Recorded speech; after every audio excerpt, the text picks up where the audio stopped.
eso no le voy a recomendar a Yara. Miren se lo acaba de perder, de Brigitte Vassallo o Vasallo.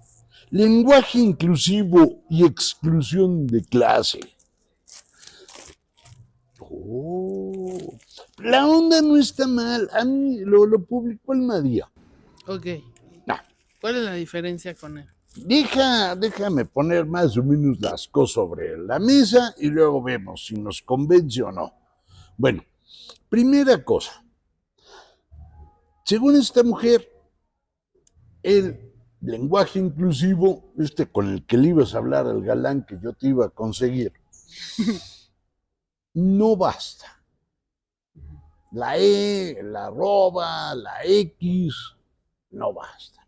¿Por qué razón? Porque lo importante es crear un lenguaje absolutamente disruptivo.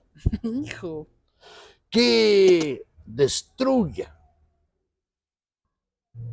la política y de pilón que muestre el desasosiego y genere ruido.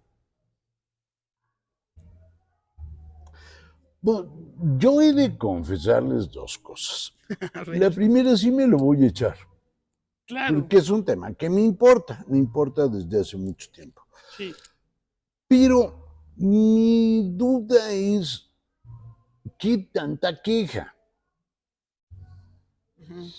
Ya, yo no tengo en principio nada contra su lenguaje inclusivo. Me parece un poco largo, me parece un poco tedioso y me parece que tiene dos virtudes que no debería de tener. La primera es que este lenguaje se convirtió en un decir para no decir. Es decir, yo no puedo decir fulana de tal está bien fea. Entonces, el chiste es que yo no diga. Entonces, un lenguaje para no decir lo encuentro francamente chiflado. Y en segundo lugar, yo nunca he creído que cambiar el lenguaje por delante sea una buena idea. Pues no, es cortar a machetazos la manera que nos hablamos y entonces es una imposición de todo. Sí, pero el problema de la imposición es que ponen los bueyes detrás de la carreta y apuntando para otro lado. Me explico. El lenguaje cambia porque cambia, claro. Eso ni lo discutamos. Pero la sociedad es la que lo cambia. No un grupo radical, no un grupo que se auto-otorga las maneras de decir. Claro. Por esta razón, a mí me interesa, yo quiero comprender eso y tengo la idea que algo de ese lenguaje quizás se quede, aunque ya tengo mis dudas. Porque va a llegar el momento en que todo el mundo va a optar por decir, por favor, ¿qué estás diciendo? Cuéntame lo que dices, explícame. Qué quieres decir con un sujeto tan ampliado. Y de por sí, ahora cuesta trabajo comunicarse de generación en generación. Ajá. Ya acaba de aventar el micrófono. Quiero que quede claro. Yo pasar un ella o un ello o un lo que sea y le dio un arranque y lo aventó. Me brincó. Pero es como cuando los abuelos nos decían, es que hablas muy rápido, no te entiendo. Pero a los abuelos sí les entendíamos bien porque usaban las herramientas adecuadas, completas, claro. Oraciones completas.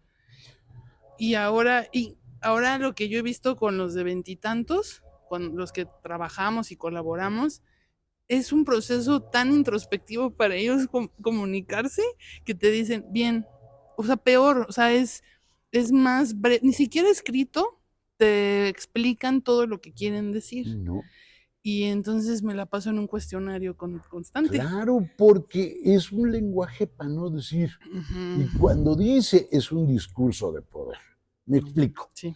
No es lo mismo que mi maestra me diga, ahora le dices ella a tus compañeros, que me lo diga el chofer del Uber.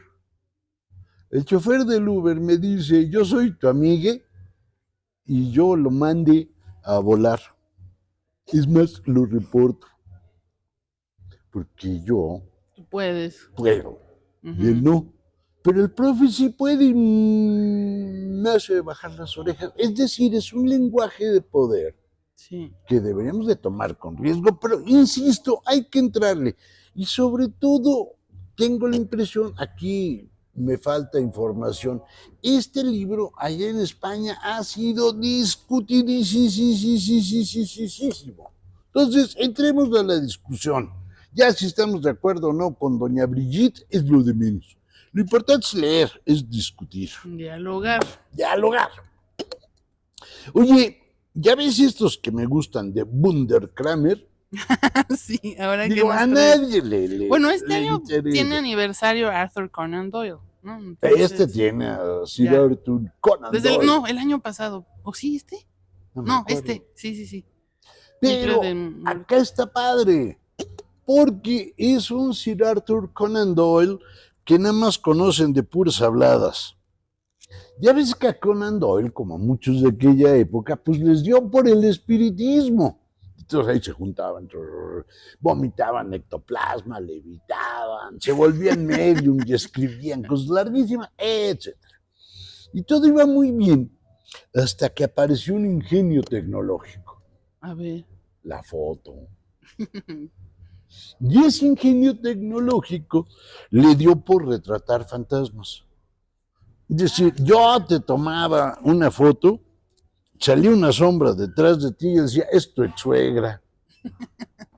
Sí, o según quisiera quedar bien contigo, tu tatarabuela, lo que sea, yo podía decir. Y de pilón, pues de estos montajes, pues empezaron a colocar ahí imágenes fantasmales mucho más claras. Bueno, pues resulta que Sir Arthur Conan Doyle y otros científicos de a de veras crearon una sociedad de investigación del más allá. Neta. Wow. En Inglaterra. Y esta sociedad comisionó ni más ni menos que a Sir Arthur Conan Doyle para que investigara un caso de espiritismo y sus fotos. Y lo que está aquí es el informe que rindió Conan Doyle sobre este caso de espiritismo, acompañado de otros textos que escribieron los acompañantes de la investigación. Esto está verdaderamente bueno. Yo lo leí hace un tiempo y me pareció verdaderamente sensacional. Y de pilón trae las fotos. A ver si aquí están. Miren, aquí están los fantasmas. Vean, aquí están estos dos y se aparece la fantasma por acá. Acá están estos dos y sale esta chiva, que no sé si es fantasma, ectoplasma o algo por el estilo. Y hay otra de una, ya nomás, esta que está aquí, Agnes, esta chamacona, era una de las fantasmales.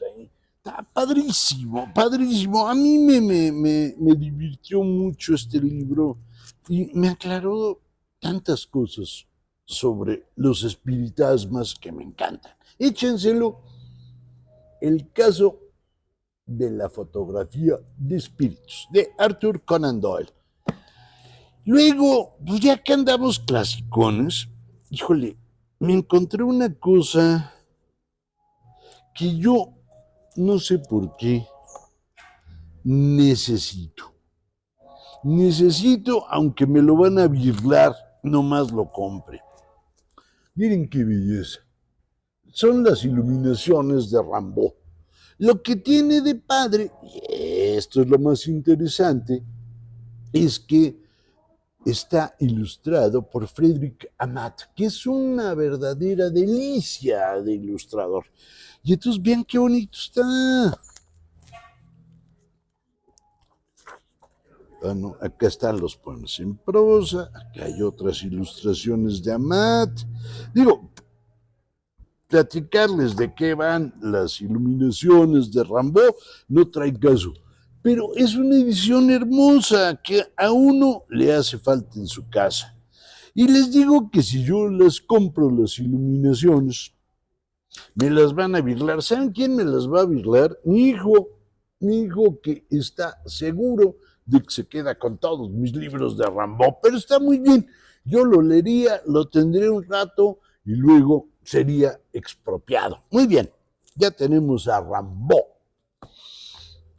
Oigan, me encontré allá abajo, recién llegadito, una cosa que, híjole, me parece que hay que leer urgentemente. De Javier Güell, Sostakovich contra Stalin. ¿De qué va esto? Es una novela de un director de orquesta, Javier Güell. ¿Y cómo pasa el asunto? Pues resulta que a mediados de los años 30, Shostakovich compone una ópera que a mí me parece bastante buena, Lady Macbeth, y se estrena.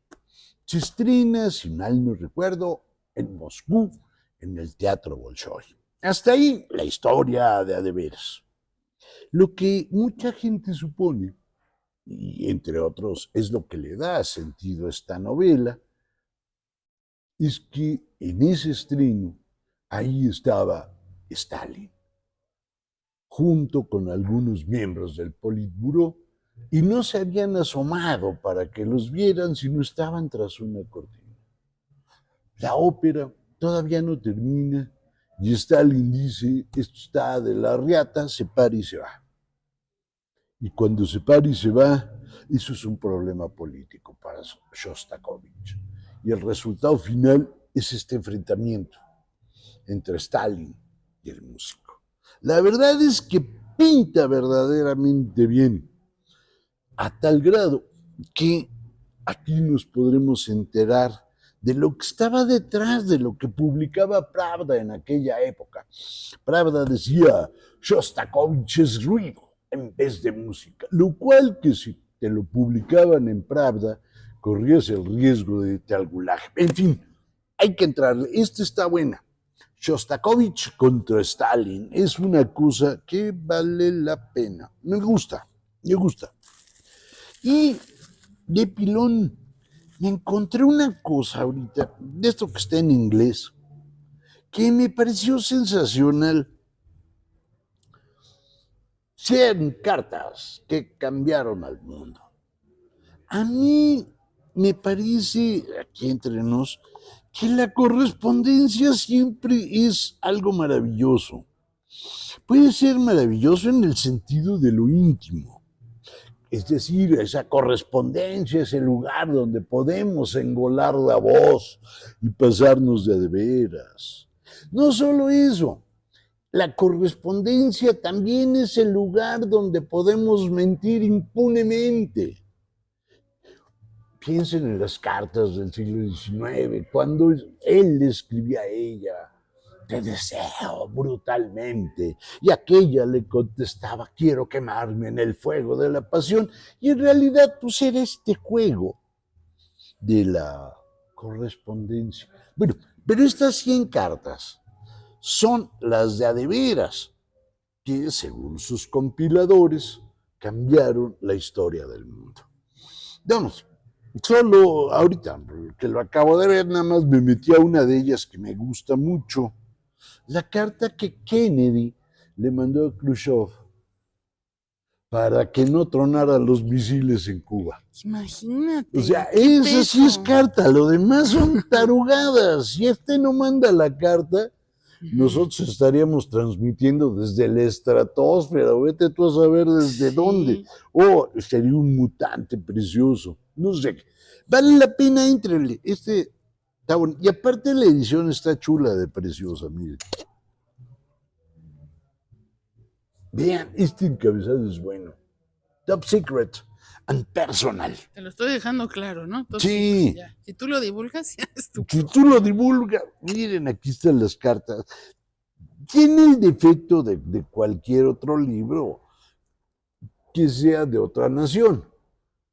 El defecto es muy simple. Esa nación privilegió sus cartas. Es decir, tiene muchas cartas gringas, pero también tiene de otros lugares del mundo.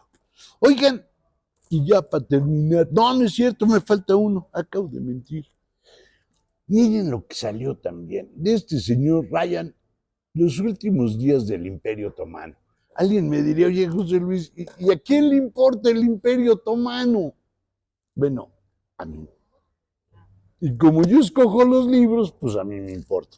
Oigan, ¿qué quiero decir con esto de los últimos días? La caída del Imperio Otomano es quizá el fin de una época, nos marca el fin de una época. Ese mundo se derrumba junto con el fin de la Primera Guerra Mundial. Es decir, es la llegada brutal del mundo moderno a Asia. Yo le traigo ganas. Y por supuesto, esta caída de los otomanos es resultado de un errorcito político que cometieron. Apoyaron a Austria-Hungría en la Primera Guerra Mundial y perdieron. Y cuando pierdes, ¡prum!, se desmoronó totalmente aquello. Y antes de que se vaya Yara, porque aunque no lo crean, se vaya ahorita, como viene echando tiros, ya se ligó a uno que iba pasando y se van a cenar. ¿A dónde van a ir a cenar? ¿Es top secret? Como la carta de acá. Exactamente. Órale, Como oye, y me lo acabas de mandar de Adele Rosenfeld. Las medusas no tienen orejas. Sí. Y trata de... Pues está basada la historia en su propia experiencia de tener una discapacidad auditiva, y esta autora francesa pues lo cuenta de una manera pues coloquial, pero no deja de ser muy conmovedora. Pues vivir cómo haces tu identidad a partir de eso, o sea, que no sea tu identidad tener una discapacidad auditiva. Eso tiene sus ventajas, la discapacidad auditiva. Bueno, tú le harías unas cosas. Yo imagínate, yo sí me fingía sordo. Bueno, soy medio sordo, no oigo del todo bien. Sí.